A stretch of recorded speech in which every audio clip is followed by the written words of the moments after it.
pressurisation unit, completely dry.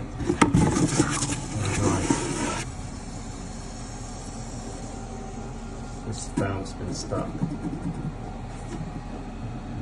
So I have hoovered this out, as you can see, hoovered the tank out, orientated the valve so that the tank is actually full of water, and dropped the pressure out, isolated this, dropped the pressure out so that the pressure is now down to 0, so the unit should kick in. I checked that I had power here, and I did, but the unit's not kicked in.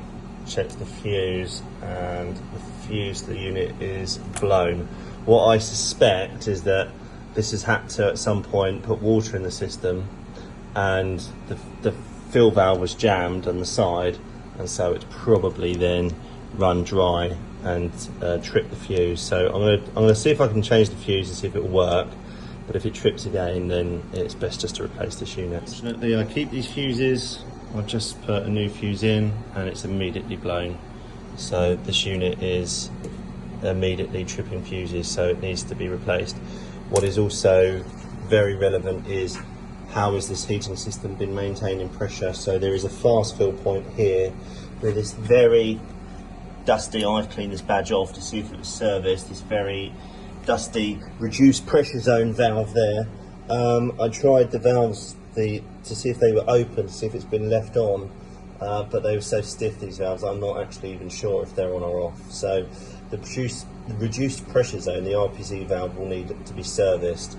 This unit will need to be replaced, and an investigation needs to be made onto how the system's been getting its pressure, because if it's just been left open onto this, that means that there's been no means of monitoring the water. What we'd actually always do with a unit like this, which this is a real budget entry level, this is what we'd normally fit in a large house, not in a commercial setup like this, but the commercial ones will have a meter inside them so that they will monitor how much water they're using. But what we'll do when we fit one of these units in a house is we'll put a little basic water meter for about 50 quid, a water meter, on the feed, the cold feed, so that a record can be kept of how much water is going into the heating system, which is important because in the heating system there should be chemicals to stop corrosion. We have no idea how much water's gone into this system or how it's been getting in there, so that needs a little bit of looking into as well. Maybe a sample of the water should be taken and sent off for analysis to see what the quality of the heating water is. If it's got too much oxygen in it, then you can get corrosion, and that will cause problems with your equipment. Pumps and anything that's ferrous on the system can get start to rust. So I dropped this meter to 0, and it is ever so slightly, you can see it's fluctuating, but it is ever so slightly creeping up. It's now up at 8, 8.1, and just slowly increasing in pressure.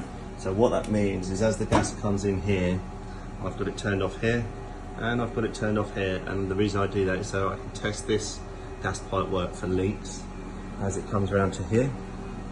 And what's happening is the gas is creeping past either this valve or this valve and filling up this pipe work with more gas, so that will mask any leaks, and it means that my tightness test isn't valid. So we really need to change that valve and that valve because we're not sure which one it is. By the time we dismantle this and this pipe work, we may as well replace both of them, but it's not desperate because we've got another valve here which does work. This is the emergency isolation valve, so if someone came in an emergency, they'll shut the gas off here, and it is a very, very small let by.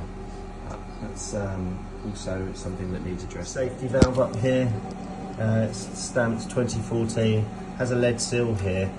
These get sent off annually to be calibrated. What we'll generally do is have a spare valve here, change this valve over, and then send the spare one off for calibration, and then they can get swapped around. So it has been letting water out.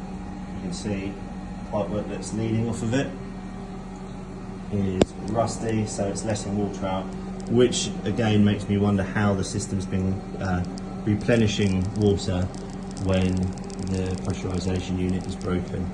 So the one on the wood chip boiler, I would hope, has been changed. I'm trying to find it. There it is.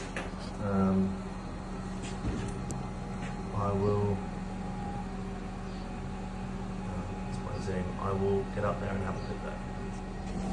So notice the puddle here. This is the condense from the boiler. So it's just shoved in there like that. So that could really do with something a bit better. It also is going uphill, as you can see. Comes along and sweeps uphill, which the height of the sump is quite high. We've also got a taped off joint here. This is that rusty pressure relief that I mentioned earlier. So, but this is quite high, I've noticed, and this is the pressure relief from the wood chip boiler, and you can see that is also dripping, that is passing water. So this system has definitely been getting replenishment water from somewhere, and we know it's not been coming from the pressurisation unit, which I've left switched off. It's just tripping fuses. So I suspect it's been coming by way of, this has probably been left on. These were so stiff, these hours, they're still stiff now. I'm not sure if they were on or off.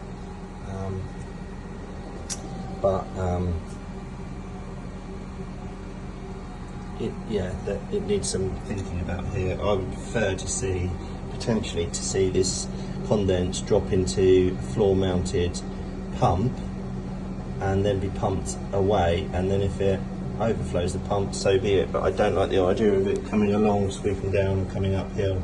I think that's just asking for problems.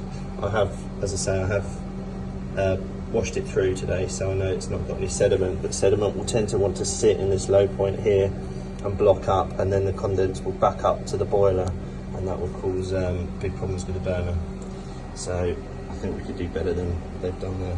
But we'll have a quick look at this arrangement now, just to see how the system's been getting its pressure. I've had to fit a brass cap on the end of this flue because the cap was missing. Should be a stainless steel one, like that.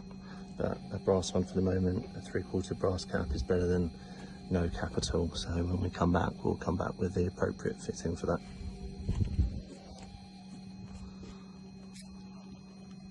This is how I found the flue test point, so right over the air intake, so I'm sure a bit of vitiation has been occurring. You'll see that tape come away. Potential problem with the wood chip boiler, it's puffing smoke out the back of that damper.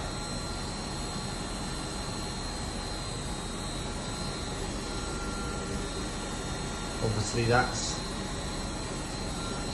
going to potentially cause a few problems. One, carbon monoxide, which I don't know if there's a carbon monoxide alarm in here. Two, potential fire if the sits actually send fire into the flue.